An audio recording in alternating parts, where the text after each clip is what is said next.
Hello, everyone. Welcome to Coaching Think Talk. So I am Coach Candee Teng from Life Coach Philippines, and this is coaching for mental fitness.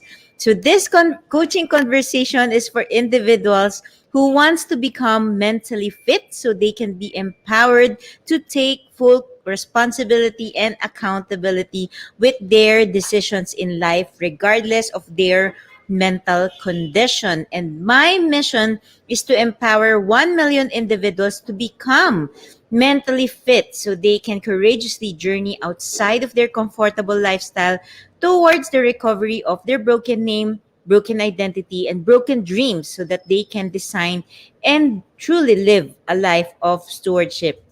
So thank you for joining me this afternoon. Thank you for joining me live today. And please leave your digital footprints by letting us know where you are coming from today.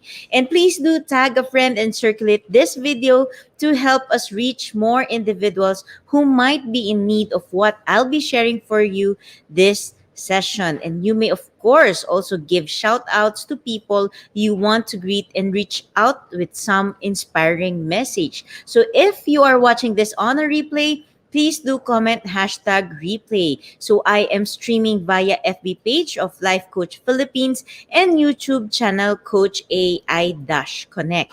So if you are new to our platform, please like, follow, and subscribe. So my topic for this afternoon is mental fitness. Your focus builds mental fitness. Okay. So, before I proceed, in case you're meeting me for the first time, so that's me. So, my name is Coach Candee Tang from Life Coach Philippines. I am a professional certified CACC life coach and a mental health coach with a coaching focus on healing and recovery. And I am also a master builder apprentice of Master Coach A, and we build tribe as we help your unstoppable dream to come true. And of course, I am also a single mom, and I am a mental wellness advocate. And you truly, my heart, what I really love about coaching for mental fitness, it goes beyond. It goes beyond what people understand about mental health, because often when we talk about mental health, people see this as mental illnesses or mental sickness. But when we talk about fitness, it encompasses everything in terms of your mental health. So whether you are clinically diagnosed or you have mental challenges, it is for you, and you can still become mentally fit. And if you are right now, you have that good mental well-being, you can still elevate, you can level up your mental fitness. And of course, like I've always say, as an advocate of mental wellness, your past doesn't define you as a person. And of course, especially your illness is not your identity, it is not you. Those are separate things, and you should not be defined by your sickness. And even if you have a mental health condition, you have mental health challenges, you can still live life beautifully, and you can still be able to go and pursue your dreams, pursue your passion, pursue your fulfillment, pursue your purpose. So that is what I am really advocating for. Okay. So if you want to connect with me, I encourage you to like Coach Candee. So this is my page. And of course, I invite you to join my coaching community when coaching is not when comfort is not too comfortable, coaching community. And if you want to drop me some note, if you have any questions but you feel shy, or you feel um uncomfortable in typing your question here in this video, feel free to message me, feel free to connect with me. So this is my personal account. And of course, I invite you to like and follow the Cup Coffee Republic. So it is where I am presently located, and we are open from 9 a.m. to 8 p.m. And Decaf Coffee Republic is the home of certified life coaches here in the Philippines. And this is more than just a coffee shop, where we are a coaching cafe and we advocate mental wellness. So I invite you as well to be a channel of love and hope as you bless someone with a meal from Decaf Coffee Republic. And along with the meal, let your personal message inspire someone today. And of course, let us help you bring light into someone else's life this season, especially now in this pandemic. The more people need hope, the more people need love and that connection, especially when we are on the physical distancing, we can get to meet our loved ones. Giving them a meal and knowing that they are remembered, they are appreciated, really does wonders to someone. So it's not only too emotional, but really significance, and of course as well the mental well-being of the person as well. And with the meal, of course, yung personal message. If you have any requests like calligraphy, or you want some doodles on it, you want some drawings on it, we would love, and I would love to really handwrite it for you. And again, with that, no, with that message, you can send a message of hope, a message of encouragement, a message of love, a message of appreciation, and even a message of forgiveness or asking forgiveness as well. So we encourage you, of course, that as you become a blessing, you get to be blessed as well. So living a lifestyle. So living a Heh. Blessing is a lifestyle, and giving and receiving blessing is a lifestyle. Yan. So nagbubuhol-buhol na naman ang dila ko. Ayan. So as I begin, I invite you to become intentional in getting your hashtag pack my bag moment. So your hashtag pack my bag moment are key points, aha moments, words, sharings, and lessons that resonated with you. For some, these are powerful talagang aha, yung gaganon ka, di ba? But for some, this may as well be something that speaks to their heart, and for some, it even pinches their heart. So alam mo yung masakit, for others, di ba tawag dito, na baril, shots fired, ganyan. But because it's really, it made sense to you, and it's really very personal to you. And when you get this, you usually say, I am done, I got it, I got what I paid for, I can leave. But then again, I'm just starting. So I encourage you to join me and journey with me towards the end of this episode. And of course, I invite you to put your comment, your hashtag pack my bag moment. No, just feel free to type your hashtag pack my bag moment, so you get to become a blessing to other fellow learners as well in the digital space. And I encourage you to share as well your hashtag pack my bag moment on your timeline, so you get to bless your friends, other people who will be seeing your timeline, and especially for those people who needs to see and hear your hashtag pack my bag moment, and to see your aha moments and of course, if you want to put a context so people will know where your hashtag pack my bag moment comes from, you can put hashtag coaching think talk and coaching and hashtag mentally fit feel. Yan. So, before I proceed, I would just like to honor nandiyan na si Mayor Leonard Cales. Hello, hello, good afternoon. And di sinasabi po niyang Coach Rowena Candee Teng, ako din po yan, nag-iisang tao lang. And good afternoon.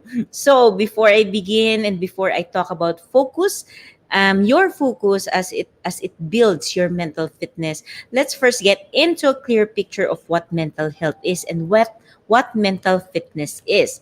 Now, mental health is defined by WHO, or World Health Organization, as a state of well-being in which every individual realizes his or her own potential, can cope with the normal stresses of life, can work productively and fruitfully, and is able, of course, to make a contribution to his or her own community. So there are four aspects when we talk about mental health. And when we talk about mental health, it doesn't mean that if you don't have any mental illnesses, if you don't have any mental disorders, it necessarily means you are mentally well. So mental health is an integral part of health. And I know you've been hearing, no, that there is no health without mental health, because mental health is actually determined by a range of socio-economic, biological, and environmental factors. And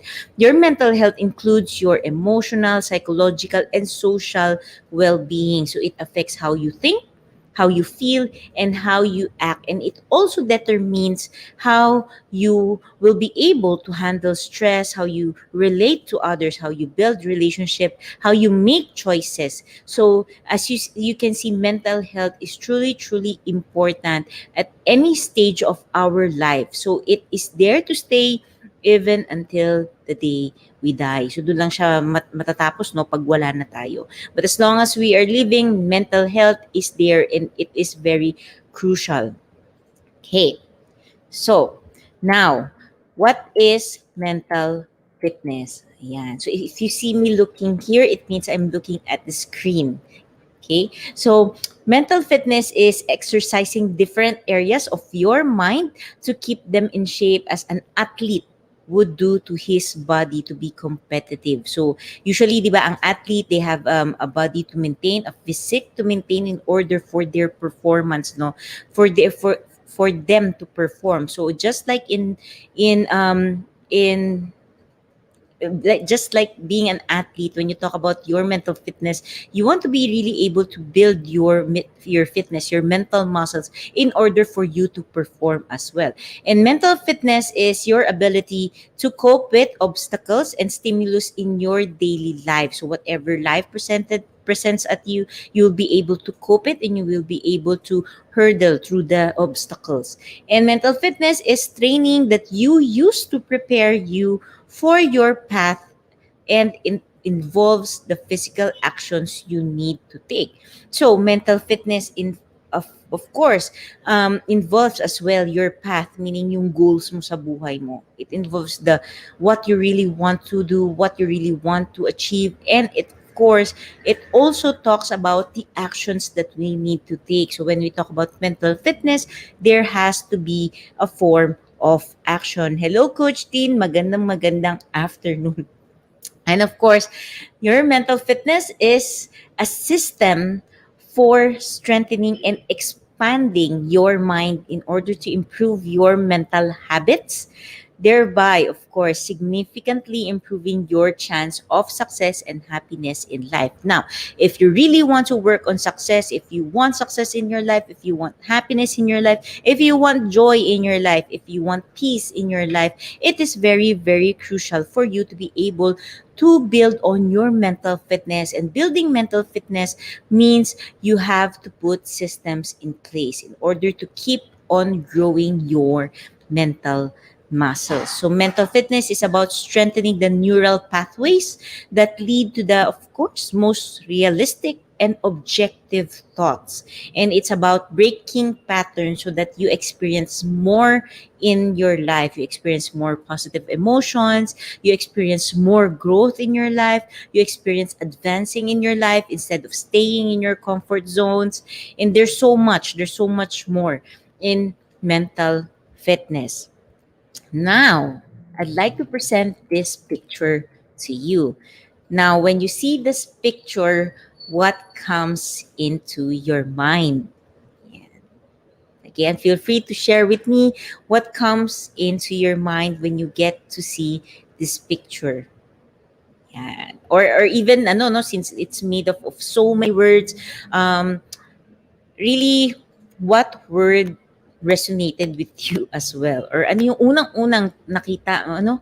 Unang-unang nakita ng mata mo, or what's the word that you first saw in this image? What thought first comes into your mind? And if you're going to look at this picture, no, how will you be able to interpret this picture? How will you be able to describe this picture? So feel free to share with me your thoughts.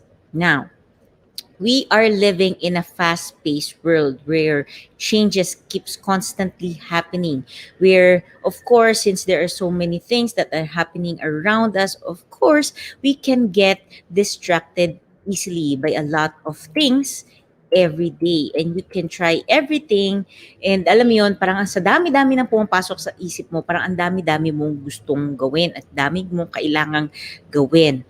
But if you lack focus in your life, it is pretty impossible to become successful. Now, we're talking about focus in terms of building your mental fitness. Focus is very important in terms of building your mental fitness. So, ano nga ba itong meaning ng picture na to, no?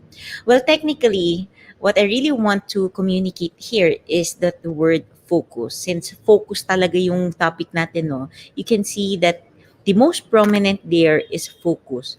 But since there are so many things that are happening in the world, there are so many things that are happening in our mind at the same time. Alam mo yung there's just so many thoughts in our minds. Pag titingnan mo yung mind mo, if you look at your brain, a visual, no, a picture of it, it's as if ganito siya. Now, pwede mo siyang palitin, no? Diba? Laundry, if you're doing household work, cooking, grocery, alayan, madami yan, di ba? So this time, ano lang siya, these are just different words. Yeah, and usually you can picture this as if it's your own. Like, ito talaga yung mga nangyayari sa utak mo. There's so many things that you're thinking about. And oftentimes, pag ganyan kagulo and pag ganyan ka-jumbled yung thoughts natin, it is hard for us to focus. And when it is hard for us to focus, of course, it impacts the way we live, it impacts the way we decide, it impacts the way we manage challenges, it impacts, of course, your productivity and, of course, your relationship with other people as well. Now, would you agree with me? Kahit may kausap ka, ganyan din ang laman ng utak natin, di ba? When you're talking with someone, madami mga thoughts nagpa-pop up in our head. Minsan, we even remember our chores. Ay, kailangan ko palang bilhin to, kailangan ko pala kausapin si ganito. So, ito yung talagang picture. This is a beautiful picture of what goes on in our mind. Ito siya. Napakaganda. Now, what is focus? Hello, Coach Nords. Good afternoon. Now, when you look at Merriam, no, Webster Dictionary, they describe focus as a center of activity or attention. It is directed attention, and it is a state or condition permitting clear perception or understanding. Yan. 'Di ba? Napakaganda.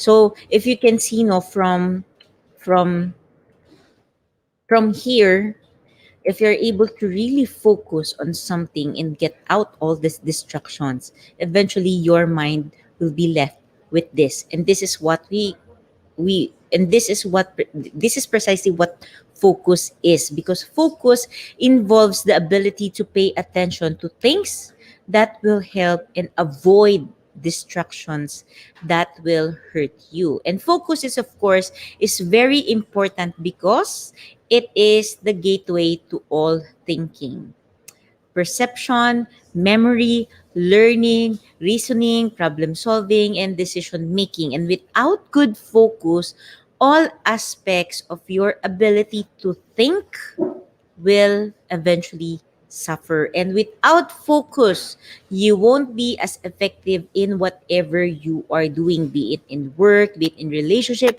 be it in your family. It's just that without focus, you won't be as effective in whatever you're doing, because if you're not concentrating on the right things, or you are distracted or you get easily distracted, you won't be able, of course, to get whatever you want to get done. Nagets niyo? You won't be able to really get the results that you want for yourself. Now, just last week, I talked about mindfulness. Now, what is the difference, no? And I mentioned that mindfulness involves training your attention. And it is the brain's ability, of course, to focus on one thing out of a wide range of objects. So, magkakabit po sila, but these two are very different, where mindful is about letting go, and yun, alam mo yung being physically present in the now. It has to there is non-attachment. But when we talk about focus, focusing is about going deeper, nag-zoom in ka. Parang on a camera, no, yung camera, if you really zoom in and you focus, 'di ba, nagbo-blur yung iba, nandoon ka lang sa field of focus mo. And that's what focus is all about. It's going deeper in exploring. Now, ano nga ba yung fino-focus natin, no, to be able to really build on our mental fitness?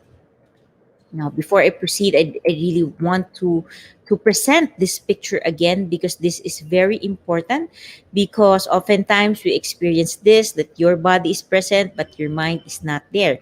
Now, if your mind is not there, it is impossible for you to focus. So you have to be mindful first. You have to center first on the present moment, on the now, which is mindfulness, and then can you only get to focus.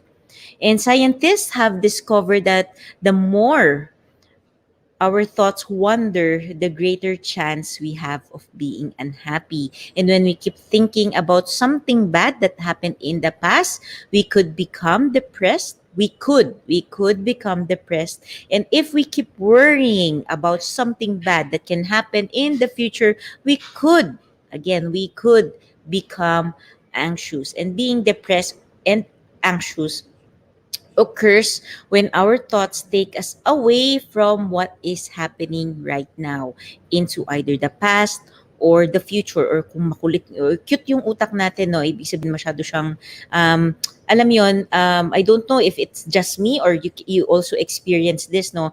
One thing nasa past siya, and then the other minute nakita mong yung thoughts mo nasa future na. So if you can relate with me, hashtag relate. Of if you can think of that example, no, na alam mo yun, nandito lang, feeling mo nasa present ka ngayon, then mamaya nandun ka na sa nangyari dati, tapos nandun ka na sa future, and you are already not mindful of your present. Yan.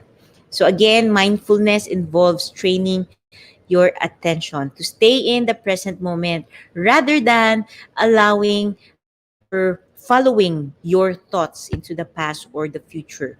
Yeah. So I presented and I talked as well that mindfulness, when you talk about mindfulness and being mentally fit and working on your mental fitness, it is the same way we do certain exercises to strengthen your body muscles when mindfulness. But in mindfulness, we train the brain's muscle, which is attention, and where you put your attention, eventually you can focus on.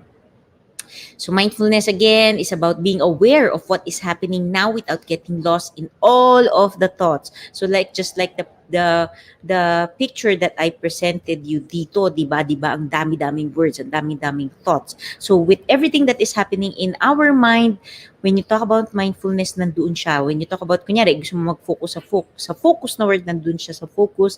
And when you want to focus on the grow, mindfulness allows you to focus on the grow.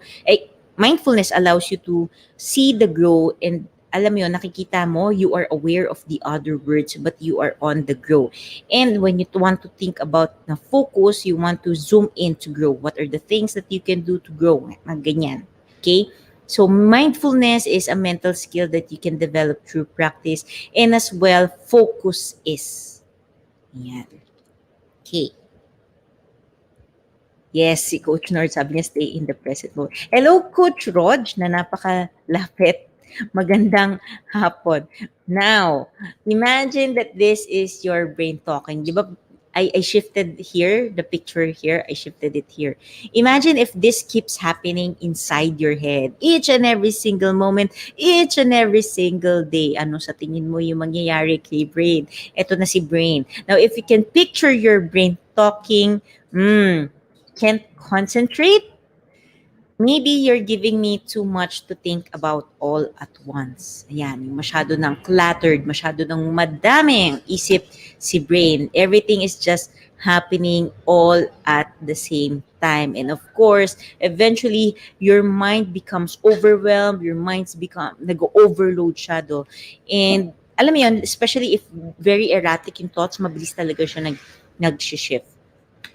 Yan. So if you can't focus effectively, you can't think effectively. And if you can't think effectively, you definitely can't produce the quality of work, the quality of output, the quality of results necessary for you to become successful. So from this perspective, it's not difficult to see why focus is such an essential tool when you talk about building your mental fitness, building your mental health, and succeeding in life. Like I've said in the intro before, that when we talk about mental fitness, it is directly related to the success that you can have in your life. So, kamusta ang status ng ating brain? So, ganyan ba yung itsura ng brain natin na there's just too much happening na nag-overload na siya, na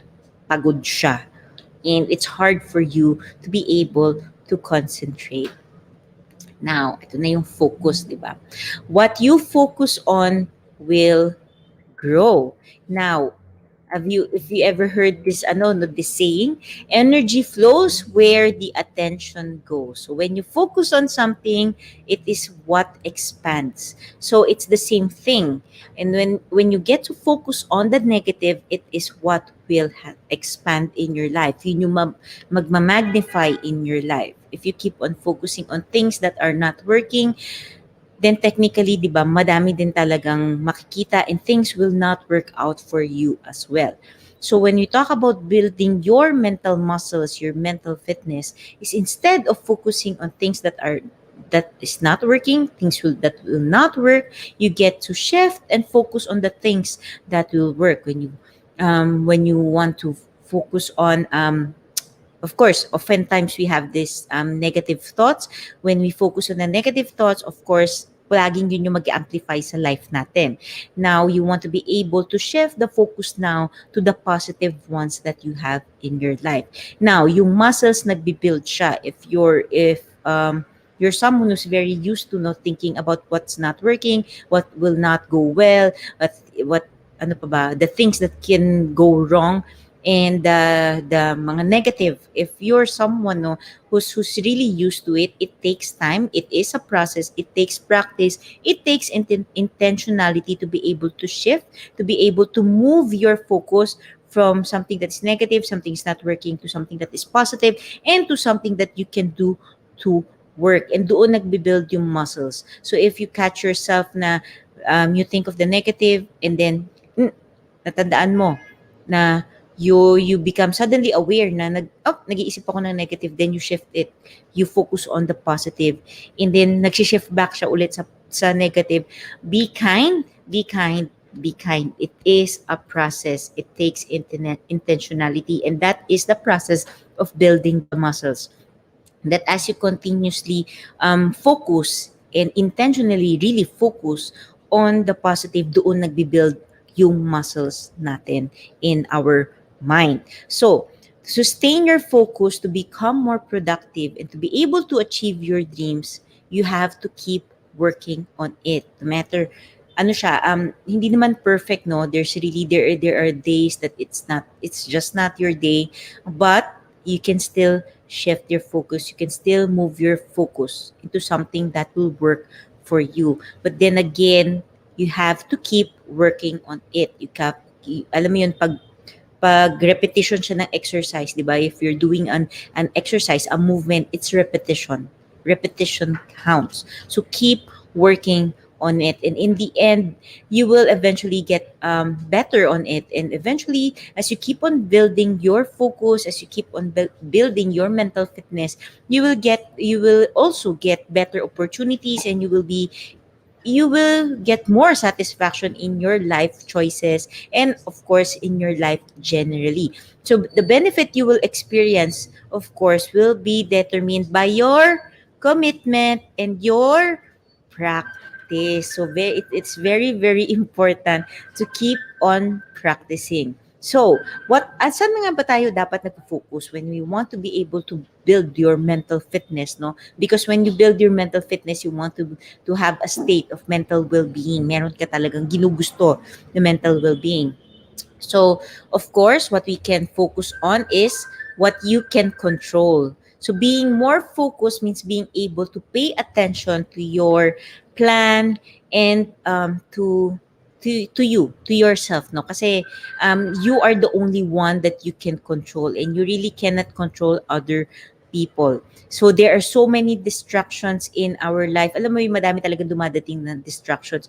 We may not be able to control the distractions, and we are not able to control what life throws at us. But we can always control how we respond and where we focus on. And tayo yon. you are in control and ikaw yung pwede mong makontrol. Of course, di ba, there are times when there are unforeseen events that will happen, but as you focus, as you keep on working on these muscles of focus, you will be more prepared and confident to deal with whatever life throws at you. Now, what are the other things that you can focus on? So you can focus more on the positive. So be confident. Being able to focus on the positive allows you to be confident in what you know and what you believe you can achieve. So, ito yun. Eventually, when you keep on focusing on the positive, naturally, dumadating yung pagiging positivity, yung pagiging positive mo.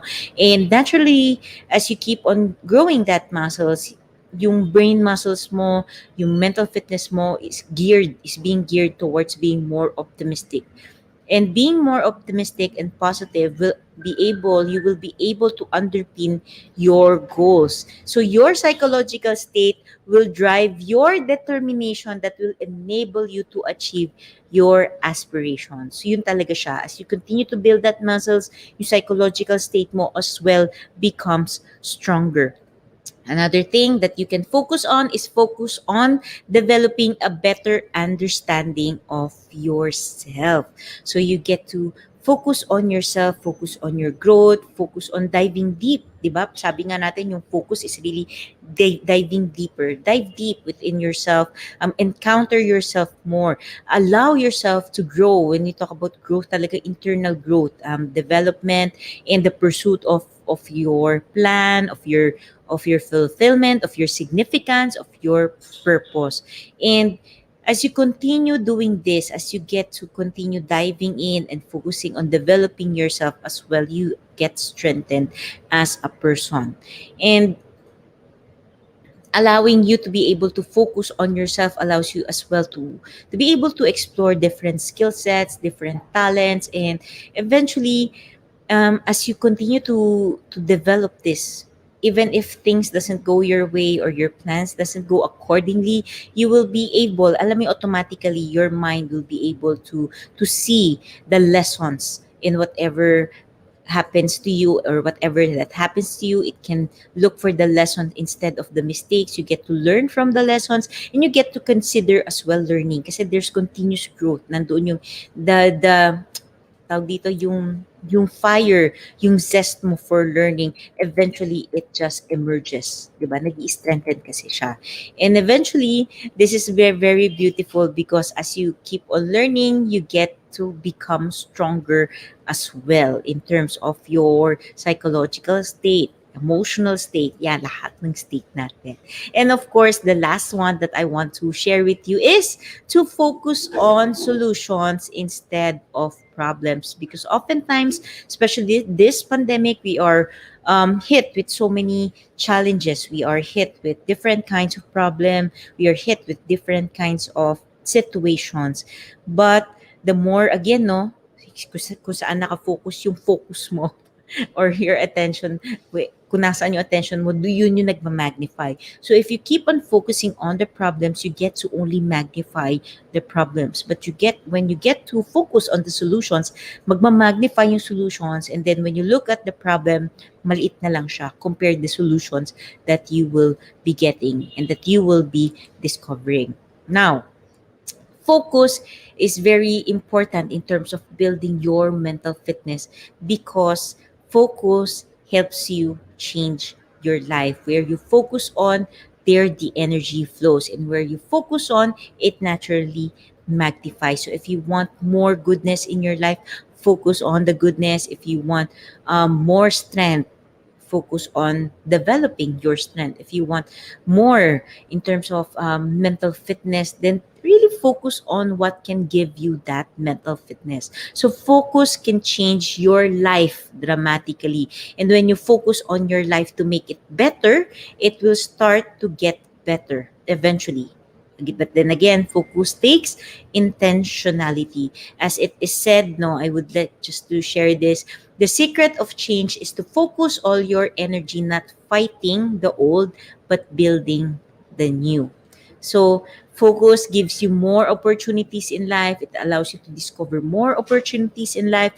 And focus will help you discover the path that you first you honestly don't know exist. It just naturally opens up, because as your mind gets strengthened, naturally it opens up different neural pathways for you to be able to explore as well. So we because oftentimes we become so blind with our problems in life that we forget to focus on possibility. We get to focus on what we can do. We forget to focus on the good things. We forget to focus on ano ba yung mga talent, skills, resources, resourcefulness that you have. And it is said again, when you focus on problems, you will have more problems. When you focus on possibilities, when you focus on growth, you will have more opportunities. So you need to start looking for possibilities, for growth, for opportunities in your life, and you will of course open new doors for you, and that door will definitely lead to your success, and that door will lead to your happiness. That door will just lead to your joy, and that door eventually leads to your transformation. So again, focus expands your knowledge, and focus will help you to expand your intelligence and knowledge. Hindi lang knowledge, but may intelligence din. Kasi syempre, ang pinofocus naman natin si mental fitness. So you get to really focus on things that will develop your mental fitness. So when you start to focus on learning, your knowledge will as well expand eventually, and it helps you to become more productive in whatever you're doing in your life, and it helps you achieve your goals. So your focus will determine the level of your achievements that you will be getting in your life. And when you bring focus, your focus to achieve something in life, you will be able to eventually reach those goals. And or ano no, if you don't if you choose to focus your things on things that will not help you, then malamang alam mo na rin yung ending mo. So life is just like a camera. Focus on what is important and capture it. So if you want to reach your goals, you want to be able to really succeed, you want to level up, you want to keep growing, you want to build, especially for those who are experiencing mental challenges. If you really want to keep on elevating and to grow your mental fitness, focus on what can make you better. Focus on what can make your mind grow. Focus on what can make you better as a person, and keep working on it until you achieve it, because focus helps you become successful faster. Iba kasi pag may focus ka talaga. And when you are focused, of course, no one can stop you to achieve the success that you're looking for, whatever your mental state is. Like I said, focus is a muscle that you can build. So successful people are focused on their mission. They work on their goals every single day, and this helps them achieve success faster than anyone. So before I leave, I would like to ask you, what are you focusing on your life today? What are your focus? Saan ka nakatingin? Is it something that can help you to grow? Is it something that can help you to elevate the way you think, your perspective? Um, or you keep on focusing on all the distractions that you have, and then you ask yourself, why is it that you're not achieving much in life? And if you of course need any help in terms of allowing to focus yourself, no, especially just to give a short backdrop, no, I was previously diagnosed, or used to be clinically diagnosed with ADHD as well. So it was, I find it really hard to focus. But then again, eventually, no, as I got into life coaching, there are just toolkits, there are systems, there are processes in place that is very scientifically proven, and it allowed me to grow my focus. Of course, there are times na nawawala yung focus, but then again, like I said, it's a practice, because it's a muscle that you can build, and it is all about intentionality. So even if you are someone who is mentally challenged, or you have a mental condition, know that it is still possible for you. And what works is to have a professional, a mental health service professional or service provider work with you. And in my case, I work with a life coach, which is Master Coach A. And thank you very much. And I have the support, of course, of Decap Coffee Republic family and the life coaching family here in Decap. And that really allowed me to keep on, alam mo yun, magulo din kasi talaga yung utak ko before. And even now, there are just distractions talagang, mabilis talagang, gumaganon yung focus ko. But having a very strong support systems allows you to zoom in and focus again on what truly matters in your life. So focus on what truly matters in your life. And if you are in a season that you are yet to discover what truly matters for you, then I invite you to connect with me, connect with us at 0917-586-1661. And before I end, of course, I would like to invite you to join B Learning E-Card or the Brain Learning E-Card. This is a very, very beautiful way to work on your mental fitness. Like I said, focus on what allows your mind to grow. And this is just precisely what is the focus of the B Learning E-Card. And for, of course, as we, Master Coach Ano just recently launched this, and we had the session, I think it was last week, the master class last week on goal design and goal achievement process, and it was a very, very beautiful class. And if you want to learn more, I really invite you to connect with me. And for, of course, I invite you, the big heroes for our generation. The Be Learning E-Card unlocks opportunities to have or to live smarter. And of course, it involves monthly perks. So the first monthly perk that you will be getting is the 5% food and beverage discount from Decaf Coffee Republic. And second is, of course, the much awaited for na mga mental model masterclass by Master Coach A. And of course, the third one is a 90-minute coaching session by coaching entrepreneurs from Life Coach Philippines. So this is a very, very beautiful way to work on your mental fitness, because you get to learn and you get to have a life coach process your thoughts, process your thinking. Now, for next month's Mental Model Masterclass, it is on June 19, which is on a Saturday at 7 p.m. And we will be getting to learn about the mental model barbell. Oh, diba? It's very interesting, where you get to discover how you can develop mental fitness by regularly lifting of the mental model barbell. So I encourage you to register. Huwag nyo na pahintayin ang June, and just register this May, and you still have time to register this May. Connect with me to learn more about this, or connect with Coach Rizal at 0917-586-1661. And before I leave, of course, I invite you to join my community when comfort is not too comfortable coaching community, where, of course, the mission of this community is to empower individuals to become mentally fit so they can courageously journey outside of their comfortable lifestyle towards the recovery of their broken name, broken identity, and broken dreams, so that they can design and truly live a life of stewardship. And as you connect with me, these are my details.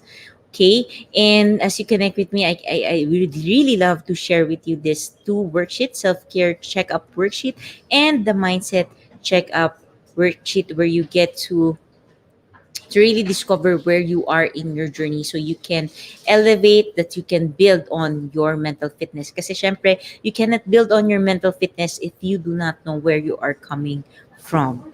Okay. So, as I end this conversation, let me invite you to be part of what we are doing as an organization of professional certified life coaches. So, do join us for another coaching conversation tomorrow with Coach Orville for Coaching for Careless Living at 10 a.m., Coach C for Coaching for Actionable Motivations at 2 p.m., and Coach John Roca for Coaching for Premium Growth at 4 p.m. And of course, I would also like to invite you to Master Coach A's Co-Actively Co-Create Life Coach Certification Program. So I am proud class 1. So this is a comprehensive approach to learning and mastering life coaching as an active process of creating a new path to achieving results in life. so that success is inevitable in every coaching relationship. And this, of course, includes a 21-day web-based learning, a 3-day live coaching bootcamp with Master Coach A, and a 3-day live business bootcamp with Senior Coaching Team. So the program package also comes with many other bonuses. So connect with Coach Rizal through 0917-586-1661 to discover the opportunities awaiting for you in this very fulfilling profession. So once again, this is Coach Candee Teng from Life Coach Philippines for Coaching Think Talk, because coaches like us think and talk like this, and this is us in the Philippines. Love bomb boom, love bomb boom, love bomb boom. Bye-bye.